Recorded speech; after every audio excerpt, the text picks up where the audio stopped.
business. I teach a program that deals with philosophy and culture and creativity. And I teach history of ideas. And I'm mainly focusing on different work practices and creativity. For example, I have a course that deals with photography, architecture, and spatial understanding. These different artistic work practices, I look at different work practices in relation to human values. So you might think it's strange in a business school to deal with art, but more and more people within business, economy, and other fields are interested in working processes, and creative processes, as a means to understand human values. And one of the things I am going to address also today is that there is a very big intimate relationship between aesthetics and ethics, between sensations, how we perceive and sense the world, and how we build society and create human values. Normally in our society we tend to separate between ideas of beauty and ideas of the good. I want to show how you can connect those two. Here in the beginning, I will say to you,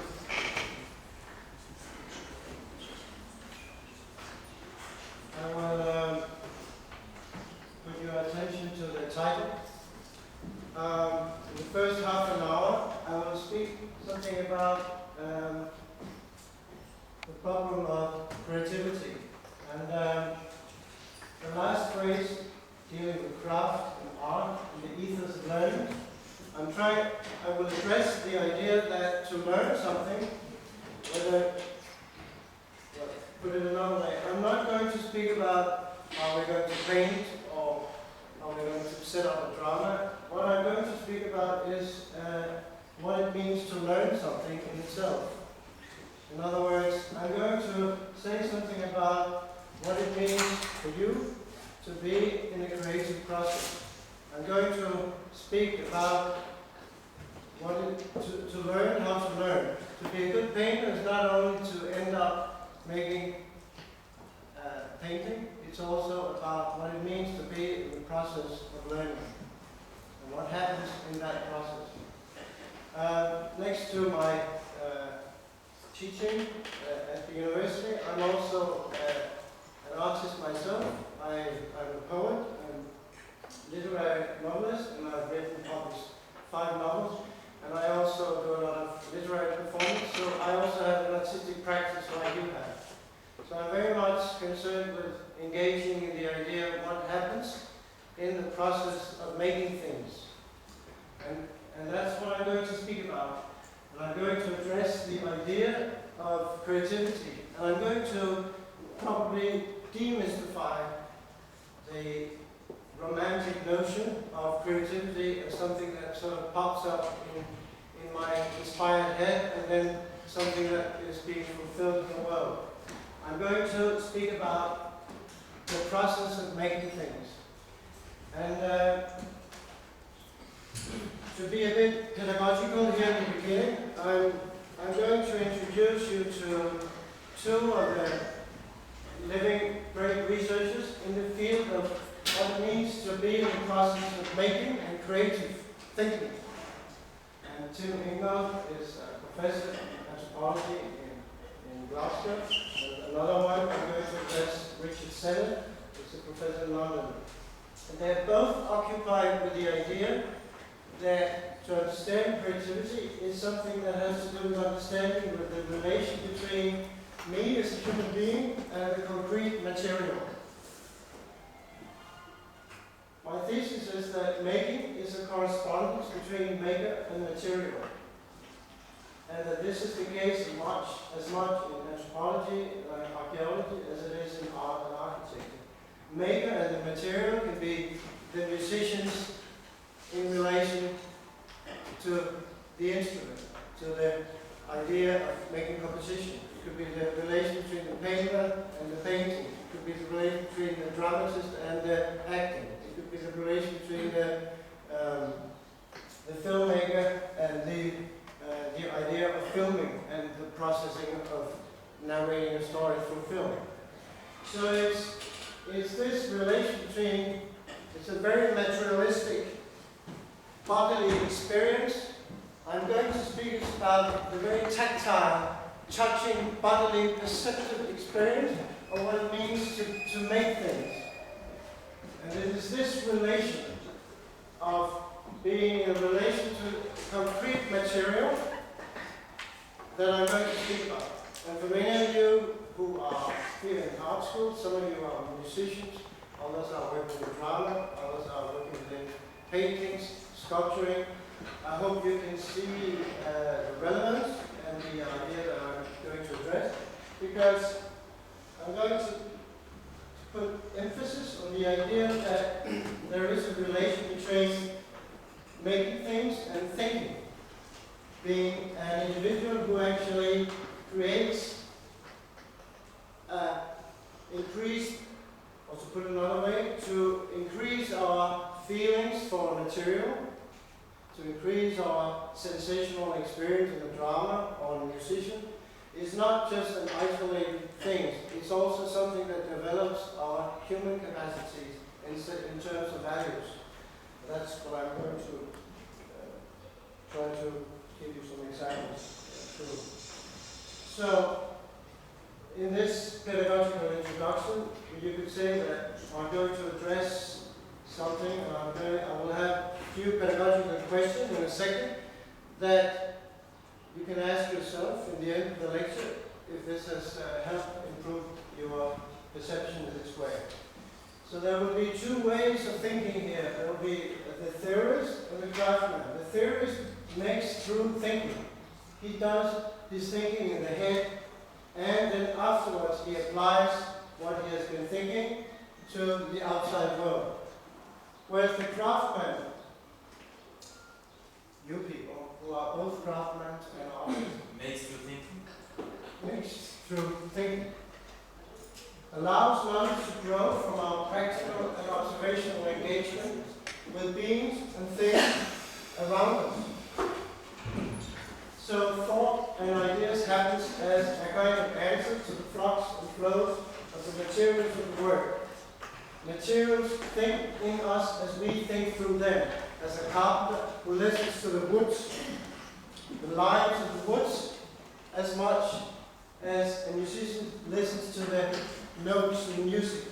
So there is a correspondence and response. So the true task of making think is not only to represent the world out there, but to open our own perceptions to what is going on there, so that we in turn can respond to it. That would be my basic idea of what we actually try to accomplish as artistic people. To set up new relations and correspondence to the world. So, to make things is not simply to accumulate more information about the world. It's to enrich, change, enlarge our perception of the world. And this is a rebound back to what we mean by establishing values and another humanistic perception of the world. So the art of inquiry of this introduction leads into a number of questions that try to have some of these questions in the back of your head. So at the end of the lecture, I will ask you again, what can this perspective teach us about creativity, ethos, human character, and innovative activities? One, I hope to sharpen our powers of observation. Two, to encourage us to think through observation rather than after. In other words, to think about what happens during the process of making the thing, not as a kind of two separate elements. Like hunters, we have to learn. That's what I'm going to address. To follow the movements of beings and things and respond to them with judgment and precision. So to study is to learn by doing, and it is wrong just to think of learning as the transmission of a ready-made body. The difficult thing is to put words on this process, the processual dimension of learning itself. It's difficult, but it's important because it can make us more aware of what actually can make us improve our own practice. So in the beginning here, I will speak a bit about creativity, and then I will go over to craft, and then we'll have a short break, and then I'll say something about the practice of Giacometti, an artist I think most of you know or have heard of. And his practice says something very, very, very important about the element of creativity connected to what happens in the process. And the key word I'm going to address is the idea of failure. Many of you probably have this idea of the artist, or maybe you had this romantic notion of the artist as kind of a person who would be addressing the idea of perfection. I'm probably going to demystify that idea and try to address it from another angle that has to do with that any kind of improvement in artistic work practice is intimately connected to failure. But we can use failure as a positive element and not just a negative element. And that would be after the break. So, what is creativity? Well, first of all, is why should we ask this question at all? Why shouldn't we just be doing what we're doing? Why is it that many art schools and universities all over the world, they are suddenly very interested in creativity? Well, a superficial answer would be that they see that the artist is important for society because artistic work process and innovative activity is important for economic growth. So suddenly they are looking for creativity as the new sort of hidden magic word that can create new values, economic values to society. But sometimes it's also a sign of a symptom. When people begin to ask questions about that, it's probably because we are in lack of creativity, instead of just focusing and doing on what we're doing or what we're best doing. So there is a problem of constantly this strange focus. But now that it is being addressed, I will put your attention to three popular notions, and I will be focusing on the last one. Because the basic idea is that we shouldn't forget the human education of life and this creative dimensions of resource. The romantic notion of creativity is the idea of creativity as something that almost is the idea of man as the creative being. The man as someone who breaks from kind of in romantic inspiration, comes from the idea of the autonomous being, almost part of the Christian metaphysics of man. This notion of creativity, mostly we would say that we have left this notion, although it's still part of the common sense idea of the artist, I would claim. The other very popular notion of creativity being addressed today all around in philosophy department and sociology is the guy with a very difficult name I can't pronounce, Csikszentmihalyi, who works with creativity and art and management. And he says creativity arises from the synergy of many sources and not just from the mind of the single person. So he's saying creativity is something that happens between people, when people meet, when sweet music occurs in a kind of social encounter. The two people I'm going to address today Ingo and Senate, they claim that creativity is an encounter between maker and material. Creativity is a process or an event that takes place in the very encounter between the maker and the material. And that's the problem, or the idea that I want to focus on. Which also means that creativity has a lot to do with us as human beings. It has a lot to do with how we develop as human beings. So creativity is part of the larger idea of education and pedagogy. You remember Plato and Aristotle said to be human is not something you are, but something you become. Human being must be educated within moral, aesthetic, and rational capacities. So the task of art and human cultivation of value points towards the ideas of good living, other ways of living, other perception, other expression. I'm going to claim that the process of creativity is deeply connected to our developing of these human skills. In this famous book by Richard Sennett, The Craftsman, a book I can highly recommend. It also has different concrete cases from music, from carpenters, and other practices.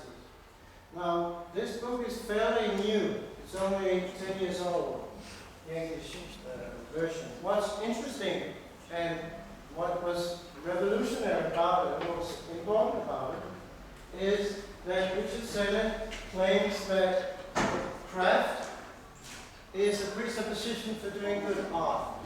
To be a good artist, you also need to be very good at, for example, being a good drawer.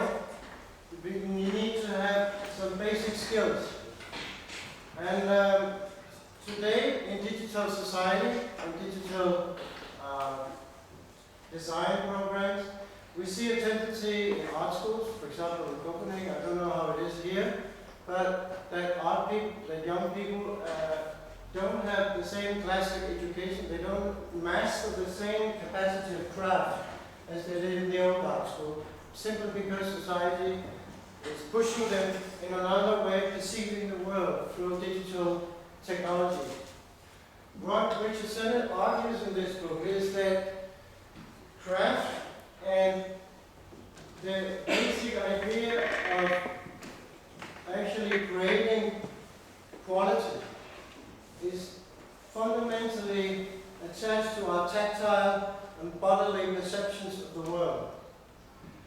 So he's arguing that it is important that we go back to these basic learning processes of the craft capacities.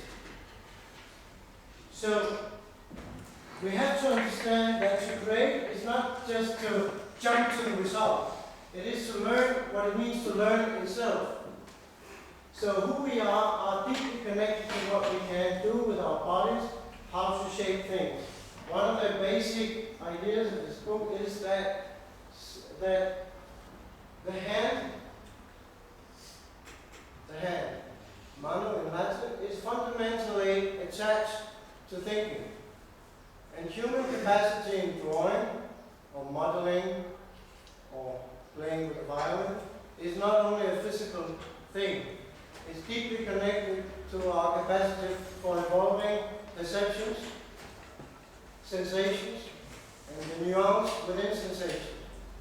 So, the English word prehension. Prehension means to break things, like this. It's almost an act of thought. It's an act of emotion. And what he's saying and arguing in this book is that body and mind are working together. And if you disconnect the tactile touch from the head-mind activity, you lose, or saying another way, if you separate those two, you lose a very important element of enriching the capacity for sensation and perception. If we go, I'll give you 3 examples in a second. The craftsman in German, Handwerk, in French, artisan. And in English, craft is connected to statesmanship. In the old British political science, craft is also connected to being a good statesman. Being able to govern and rule and manage your company and your people is not simply an automatic process. It is something that has to do with the virtue of being able to facilitate a platform for dialogue, for interaction, for perception. So craft is a very broad concept in the British tradition. And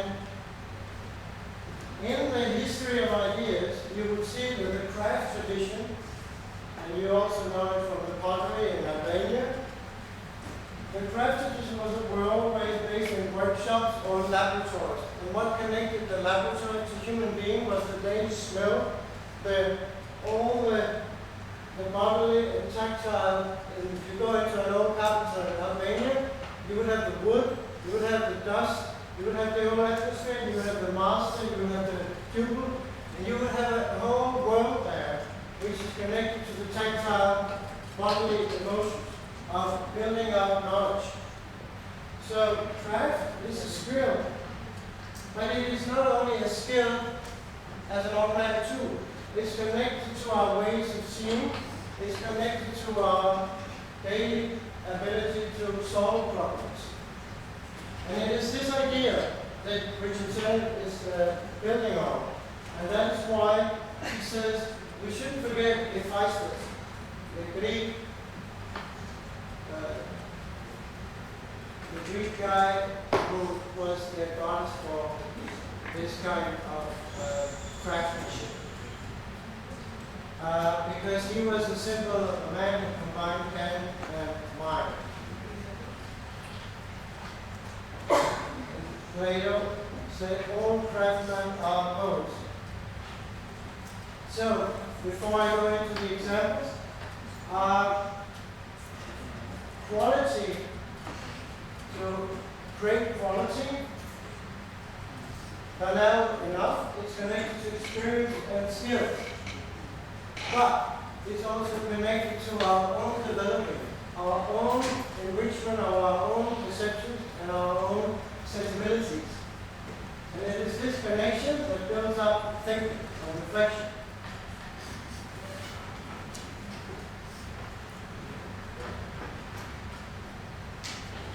Within this connection between the material, the wood, the hand, and the mind, there are 3 stages: the process of learning, material learning, and the educational learning. And I'll give you 2 examples.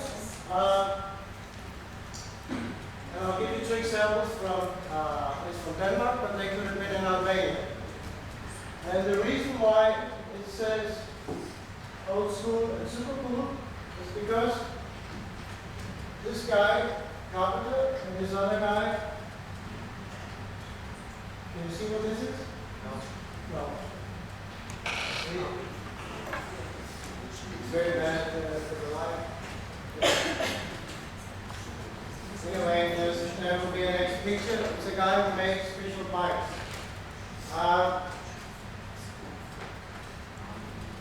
In Danish television, there was a program with these guys and 2 others. And the program series were called Old School or Super Cool. And the reason why it was called Old School or Super Cool was because everyone now are running around with this, navigating and doing web design and doing constantly everything with computer technology. But in the last couple of years, there's been a counter reaction. People want tactility. They want to be able to touch and feel the physicality of the world again. So people who make things are in the last 10 years, they have become a kind of a rebound. So there's been a counter reaction in society because we see very bad quality are being made in different fields within modern technology. So this program we call Old School or Simple refers to the idea, is this old school something we shouldn't be bothered about, or is it in a way cool to be working with our hands and to work with hands in a way that also creates quality?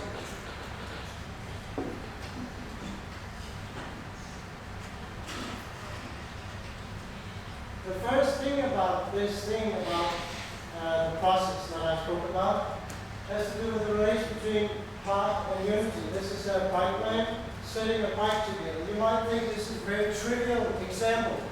However, it captures the essence of this idea of part and unity. The part must fit together into unity.